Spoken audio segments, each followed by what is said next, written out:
Something so important you need to know about Waterleaf is that you can't just grow it easily in somewhere like the UK. Now, in America, I see people say how it grows.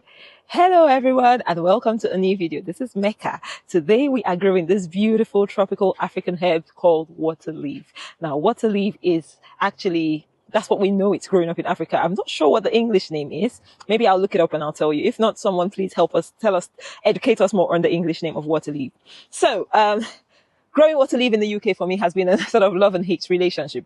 I would grow it. I started it from seed a few years ago, and last year it self-seeded in the polytunnel. Nothing grew outside. Now, Waterleaf, if you know anything about this plant, it grows as a weed in Nigeria, where I come from. It just grows really ferociously everywhere. But in the UK, nothing like that. So I went to the shop 6 weeks ago, and I bought Waterleaf to cook. And it was so expensive, like maybe double this amount was £5. And I was not happy at all. Maybe 3 times this amount. Let's not say double. And £5 is not cheap. So I decided to root it. All you need to do, I'll put an inset of what it looked like. They were just cuttings. I put them in soil, and now we have plants. Okay. So I want to make more. I want to make it grow more. So I've got a compost or soil. I just got soil from my compost heap, the bottom bit, and I'm going to plant it in this bag. Something so important you need to know about Waterleaf is that you can't just grow it easily in somewhere like the UK. Now, in America, I see people say how it grows like a weed. It comes back as a perennial, not in this country. Now, let me show you why I say that. You see our temperatures? We have had lows of 2 degrees and highs of 47 degrees Celsius. You see the big contrast?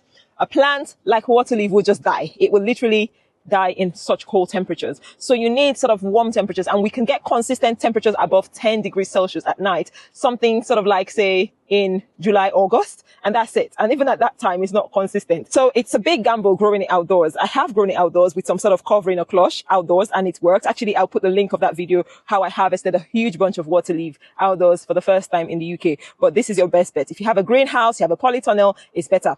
I won't encourage you to grow it indoors because you do need a lot of it to cook, you know. You can just replace it with spinach. Anyway, let's transplant them. So we have this beautiful root structure. This is called a plant snail. This is a way to save soil, to save compost when you want to grow a lot of tiny sort of cuttings. Just got our soil that we've moistened, and I'm just going to make holes that will take each plant. That's it, really.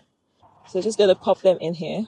If you have access to the seeds, by all means, plant them. If you have consistently warm temperatures at night, get the seeds, plant them. But if not, buy this plant, you know, buy them as you would buy to cook, and just use the fairly hard cuttings, or when you've taken the leaves out, pluck the leaves out, and you have delicious Waterleaf, you know, in no time. It might take a couple of months because of our climate. Some other climate, it might come quicker. Okay.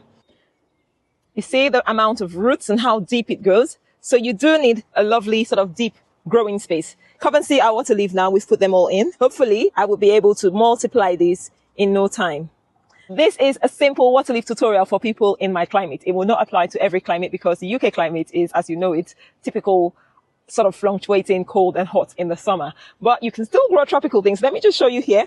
I am growing amaranth, which is F4 here from seed, and this is May. This has been here about a month, and it's growing. It's going to give us food, and I'm so grateful. I also have some hot peppers in the polytunnel. You do need an enclosure to grow foods in the, you know, in this sort of hot climate. I have sweet potatoes growing here in bags, and I have a few cucumbers and other things that need to go out, and tomatoes there. So guys, this is it. If you've enjoyed this video, have you liked it? Have you learned something? Give us a thumbs up, and also do not forget to subscribe and share to your friends and loved ones that want to grow these things in the diaspora but don't know how to. Yes, you do need to make some sort of adaptations. It's not like going and picking it in the, you know, garden just as you would do in Africa, but you can still grow it. You can still enjoy it as a delicacy in somewhere like the UK. Anyway, until next time, it's your one and only Mecca, and I sign out. Bye.